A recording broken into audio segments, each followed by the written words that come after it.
Well, it's no surprise that Star Wars Episode 1, The Phantom Menace, was the #1 film this weekend, raking in more than $61 million. In it, we're introduced to 14-year-old Queen Amidala, who is trying to protect the people of the peaceful planet of Naboo, and who we all know by now goes on to become the mother of Luke and Leia.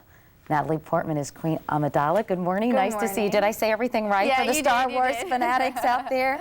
Now, Natalie, I understand that you really weren't a Star Wars enthusiast when you were approached about this role. How did it come to be? Well, when the casting director, Robin Gerlin, was in town, she met with me and we talked, and I had never seen the films. And then I was asked to go out to San Francisco to meet George, and I still hadn't seen the film, so I actually saw them for the first time right before my meeting with George. If anything, you were sort of looking forward to starring in Dirty Dancing too, I understand. That's right. That was my Star Wars. That was the movie I saw like 1,000 times. Really? Why? Why did you like that film so much? I don't know. I guess when you're young, and that's kind of, it was just my image of romance and love and all that nice stuff when I was younger. So what sold you on The Phantom Menace? Because you signed on for 3 of these movies. Right. Well, it was a huge commitment to make at 14 to sign on for basically 10 more years of my life. But I really figured that I'd have a great time doing these films because they're so much fun and people really love them, and it's nice to do something that becomes part of the culture.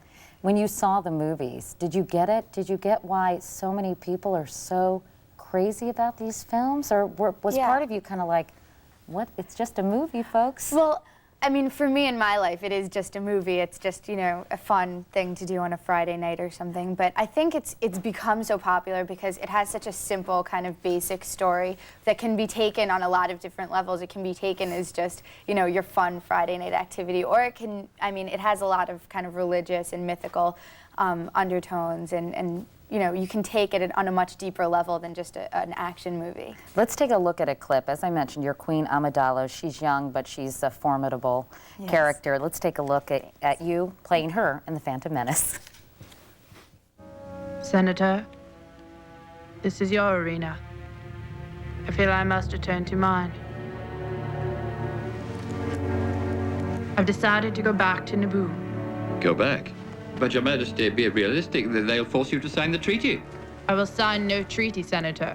My fate will be no different than that of our people. Captain. Your Highness. Ready my ship. Please, Your Majesty, stay here where it's safe. It is clear to me now that the Republic no longer functions. I pray you will bring sanity and compassion back to the Senate. Nice do, Natalie. Thanks. Well, insane. What do you think of all these? I mean, the costumes you wore were beautiful, but pretty cumbersome, I understand. Was it tough to act in all this stuff all over the place? Well, it was really beautiful. The costumes and all the hair and makeup were really, really wonderful. But it also, they were not the most comfortable, but I really enjoyed seeing it in the movie afterwards. I mean, there wasn't the happiest one. I was going to say when it was going on, but it was really, they were so beautiful. Your performance has been described, I'm not sure if it was George Lucas or someone else, as kabuki-like. Right. It was very sort of restrained in places. Was it challenging for you? Well, it is, because you don't want to make it a caricature, and you don't want to make it too boring or anything, but at the same time, she's this young queen. No one wants to take her seriously, and you know, she's being threatened, and she has to keep her resolve and keep her, you know, be contained so that people don't see that she's kind of really scared inside. And so it was interesting, but all the costumes and the makeup really helped for that. She's got some interesting times ahead. Do you have any idea of how she's going to evolve? Obviously, she's going to sort of flirt with the dark side, right? Well, Obviously, I think all Star Wars fans know that, you know, the next film will be a romance with Anakin, and then then they have their children, and then, you know, eventually he turns to the dark side.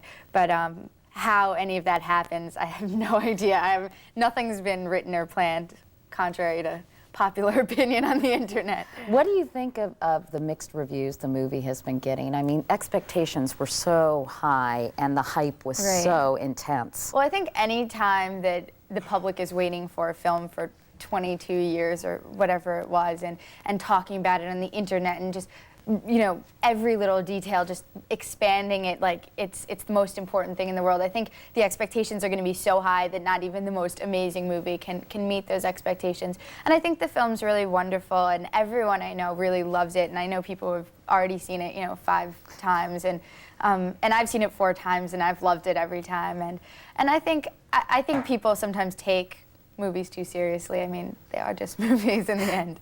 You know, your life has always been more important than your work. I mean, which is great. And you seem very grounded. You're going to college next year, but you've been acting, what, since you were about 12 years old? And you were on Broadway in The Diary of Anne Frank, and you're quite a celebrated actress at an early age. How have you kept from becoming, I mean, how have you remained so grounded? Well, I think the most important thing is not to let yourself feel like it's the most important thing in the world. I mean, you can get so focused in this business and so thinking that it's what the world, you know, revolves around. And when you realize, you know, it's your family, it's your friends, it's your education, it's your real life, it's your connections to real people, and not, you know, not movies or entertainment or fame or any of that. I mean, you just keeping your focus in the right places. Well, it sounds like you're doing just that. Thank you. Natalie Portman, so nice to see you again. So nice to see you too. Best of luck with the movies, but more importantly, best of luck at college. Thank you so much. Good to see you. Now, here's Matt. All right.